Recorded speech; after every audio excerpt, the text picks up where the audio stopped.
Okay, so I would like to ask you, what bike do you ride and why did you choose it? This is the Honda CB650R. I wanted something with a 4-cylinder in the mid-size segment, and there are not many few like new bikes in the market that have that combination right now. Nice. What's your favorite type of riding? Touring, racing, off-road, city?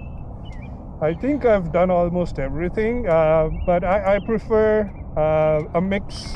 Maybe touring a day trip with the friends in a group to some nice scenic location, and Ontario has quite a few good spots to go with your friends. One last question. Do you like your bike? I love my bike.